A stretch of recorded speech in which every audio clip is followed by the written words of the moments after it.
Good morning, everyone. Morning, morning, morning.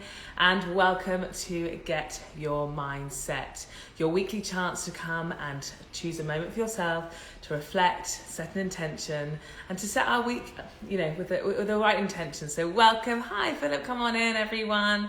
Welcome. Good morning. It's so lovely to see everyone flying on in. Hi, Emma. How's everyone doing this morning? The sun is shining. Zoe. Lovely to see everyone as ever. And every week, as we always do, let's start with setting up our space for how we want it to be for these next 15 minutes. So I have got a really lovely room spray that's kind of calming relaxation. So I'm going to give this a little spray. And I just want you to take a moment to set up your space how you feel you want to bring into the kind of awareness in this moment. So you might want to light a candle. And just watch as the flame comes up. I'm going to hold it here. You might want to light a candle. It might be simply closing a door. I'm placing that there. So just setting up your space and already just turning up for yourself, turning up to this community, marking this moment. It's really brilliant. It's coming together. So it's lovely to have you all here today. I'm going to bring my candle around so that you can see it. And as you carry on setting up the space, we're going to start today, before we bring Philip here, we're going to start with a breathing technique, just to kind of bring consciousness to our breath and help us in times when we might be feeling difficult emotions, or just in general to know that we have this tool at our hand, literally at our fingertips. So I just want you to take your hand in front of you. This is called 5-finger breathing. And we're just going to gently follow the outline of our hand as we breathe. So we're going to take a deep breath in as we follow our finger up, and then we're going to take a deep breath out as we come down, a deep breath in as we follow up, and as we go down. And what's really important about this is there's no kind of, really try to eliminate any judgment from it. It's often just a nice sensory touch of feeling your fingers as well. And you might start to find that your fingers are leading the breath, or the breath are leading the way that you touch your fingers, but there's really no right or wrong. So we're just going to breathe in and out, and in and out, and in, and just keep on following. And this is really just to bring regulation to our breath and that moment of sensory. And out. Good, and let's start again. So let's go back to the front. So we're going to go in as we rise up, and out, and in. I just want you to focus on your fingers as you carry on. In. And know that you've always got this, just to bring yourself back into the moment. Bring yourself back into the space. And always coming back to our breath. And so you might want to carry that on, that's absolutely fine. You might want to be continuing to kind of set up your space. But I'm just going to talk a little bit about what we're looking at in this session. Hey Hannah, welcome on in, guys. So today I just want you to have a little think about how you found the past various weeks or so the past week, just as things start to open up and we start to begin to socialise. Because when we're feeling dysregulated, or when we're feeling particularly stressed, often those kind of expressions of that emotion will come out during conversations or communications with others. And so what we're going to look at today is how we can kind of communicate and how we can be effective within that communication. So Philip's going to join me shortly. But I think it's really important that we wanted to bring in this theme today, because actually we're all quite highly sensitive at the moment, understandably, given everything that's been going on. And I think these sessions are a really good time to remind ourselves that it's not just us feeling these things, and just kind of bringing in that mindfulness that actually we're all experiencing a really unique time at the moment, and that actually if we just bring in that mindfulness and that awareness and kind of talk about how we can communicate with others, it just helps allow us not to just be reactive.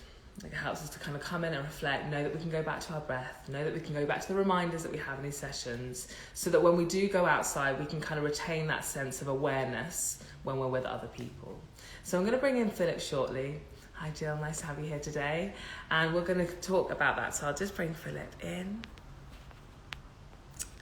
There we go.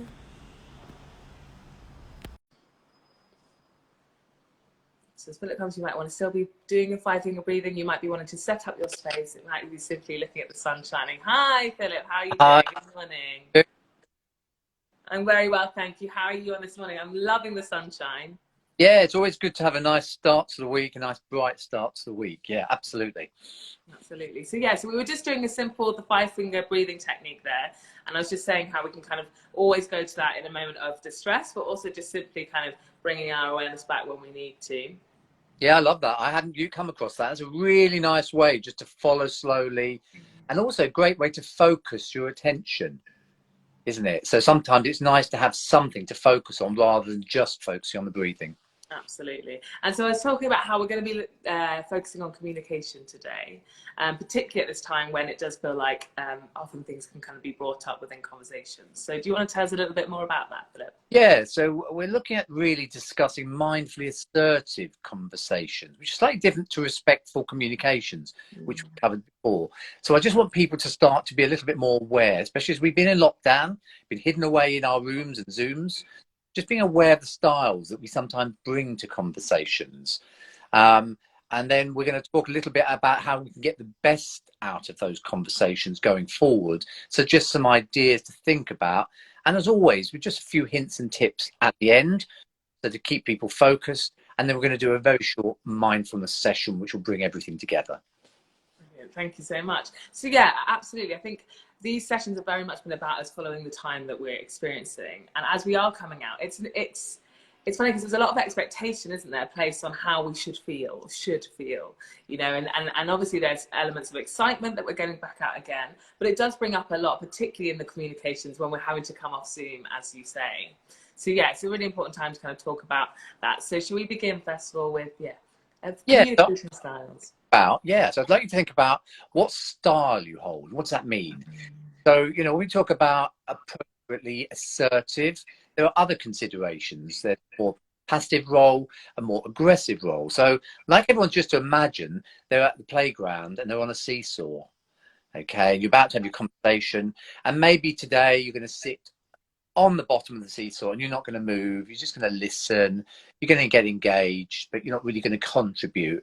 And I know from people who sometimes hold that position that it feels slightly safe for them, but also others may not value their contribution because they're not contributing to the thing.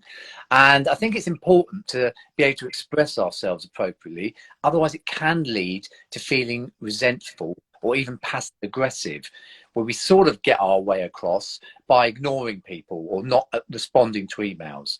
So, being in a more passive role has its place. And sometimes it's appropriate to not say a lot because you're processing and you need to go away. So we're not saying you should stick to anything. I think it's quite good to be flexible in terms of that role. But again, who's at the top of the seesaw with a more aggressive stance, seeing everyone being quite loud, being quite prominent, not really listening to anyone else because they're right at the bottom? That, again, isn't very helpful. It can feel oppressive, insensitive. And often, with that sort of behavior, you end up alienating and damaging relationships. So conversations are not going to be that productive. So I'd like to think of people to get their head round maybe balancing the seesaw. So you're moving between listening, being firm, not aggressive, firm, and appropriately assertive when necessary. And this sprinkling of compromise I've talked about before is really important. We're not always going to get our way, and we sometimes do need different mindsets when we go into different conversations. So I think that is really important. Absolutely. And again, coming back to that point, as you say, kind of communicating firmly, but like, the boundaries, knowing what's right for us to be talking about at this time. Do we want the first conversation we have as we go back out to be quite an intense one, or do we want to kind of stay present, maybe comment on the food that we're having or the fact that the sun's shining, and kind of enjoy the activity that we're taking part in then, and knowing that actually at a point maybe, knowing what's right for you to communicate about in that moment as well. And just kind of showing yourself kindness in that moment, I suppose. And I think if you're in something like a work meeting, and I've done this before, where you want to get some key things across, I've noticed if I don't have them written down, I often forget them at the time. I might about one thing, but I might have 4 bullets now written down, and I just remind myself that's what I want to get across the meeting. Because if not everyone is a confident presenter, not everyone feels that they don't need bits of, I do, and I think it just helps us refocus our attention. So in terms of getting best out of these conversations, communicating assertively means different things to different people. So if you're not sure, practice it outside. Have a conversation, bring a chair up, pretend you're having a conversation with a work colleague, whoever it is, and actually just be clear, calm, and firm. Okay, just clear, calm, and firm. People need to understand what's being said. They need to see that you're not agitated, because that can sort of have a knock-on effect to them. But they also need to know that you have a stance. So just being firm. Other thing to remember is, just because we're being appropriately assertive doesn't mean we're going to get our own way. Okay, it's about communicating and getting the best out of situations. And I feel, as I've seen with other people, that if you come at things with a more appropriate stance, next time you have a conversation with them, they may be more likely to listen to you, because they know that you're going to have a more balanced view. And actually that could be much more helpful for future discussions. So I think that's important. And finally, I just say again, some 3-word things to keep focus: listen, assess, and appropriately respond. Because if you do this, you limit and sometimes reduce the amount of anxiety that comes to the conversation, maybe the anger that can come through a conversation, the hurt, treated unfairly or badly theme of hurt, and shame that you haven't been able to say what you want, you don't feel great about yourself. Absolutely. And I think also then that limits the assumptions that are being made, because obviously if we're feeling sort of heightened anxiety in that moment, you might sort of look across and take someone's behavior or what they say, and if you jump to an assumption and think that maybe it's coming across, but actually there might be something going on for them as well. And it's really important to remember at this time that everyone's having to regulate themselves within a new parameter. And so actually, if we're calm and we kind of communicate, then someone may be able to come back and say, actually, I'm finding today a little bit difficult. It's taking me a while to kind of catch up and be outside again. Or, you know, even if we are struggling or not, we just know where people stand. And so, as you say, we can respond appropriately instead of just jumping to a conclusion that might not be the actual kind of truth of the situation. Yeah, and I think being in lockdown provides an element of a comfort zone. And most people at some point are going to be going back to communicating face to face to some degree, and they may have to change their stance. So just think where you are on the seesaw. If you generally have a more passive role, how could you increase that? How could you improve it? Maybe making sure you have some bullets written so you can get those points across. It'll give you a bit more confidence that you've contributed.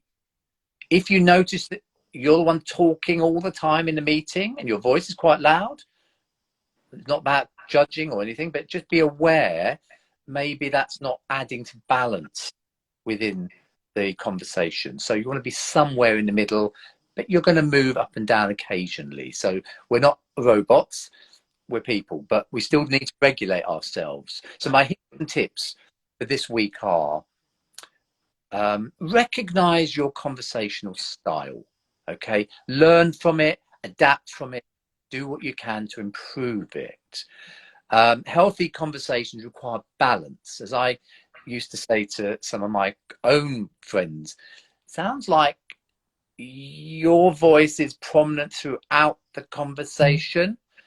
How do we get that balance? Be aware that you might be doing it and allow other people the opportunity to talk. And of course, be thoughtful, be considerate, be respectful for yourself and of other people. You know, conversations are not always easy, but actually if you come at them with the right mindset, the right intent, generally they're easier. Absolutely. No, that's brilliant. Thank you for those tips. And yeah, recognizing that we are human, but actually that, and knowing that balance is needed, but us recognizing when that balance needs to take place, just observing, just separating yourself slightly and going, where am I at on this seesaw currently? And do I need to slightly tilt it the other way? That's fantastic, Philip. Thank you. So look, we're going to do a short mindfulness exercise now. I'd just like people to get themselves comfortable. Before I do so, I just want to remind you of the mind-body connection for stress and responses. So when we feel stress, we often feel it in our gut, in our stomach area, and sometimes we start breathing a bit faster. Now, there are little messengers, little nerves that go between our stomach and our mind. And when it picks up that big change in the body and how it's responding, it sends alarm bells. But when you learn to calm your breathing down, slow your breathing down, the reverse happens. It sends messages saying that there's no alarm, there's nothing to worry about. So there's a definite connection. We're not just saying do breathing, there's a real rationale for it. And there's plenty of research out there on the internet if anyone's interested. But for now, get yourselves comfortable and close your eyes. Focus on your breathing. And just start to regulate the breath coming in and out of your body. Just start to notice how your body feels at this moment. Maybe notice your environment, the sounds around you. And importantly, be aware of your thoughts. Be aware that when you're in conversations, be mindfully aware of where you are on that seesaw. And just remind yourself that assertive thoughts are more likely to be productive and constructive. And when you focus, and your focus is collaborative and inclusive, you're more likely to promote respect and fairness. Now, we're not perfect. So if you find that you slightly go off track, just bring yourself back to the middle ground. No need to be judgmental or critical. We're all learning continuously. And appreciate that conversations are a delicate balance, especially when you have to discuss sensitive matters or difficult topics. So just be mindful about that balance and ensure that everyone is listened to. So if you've got a colleague who's sort of sitting there, you sort of know they want to talk, but they're not, just maybe nudge them, bring them in gently, help them, encourage them. And as always, be kind to yourselves during conversations. But remember, being considerate doesn't mean tolerating inappropriate behavior.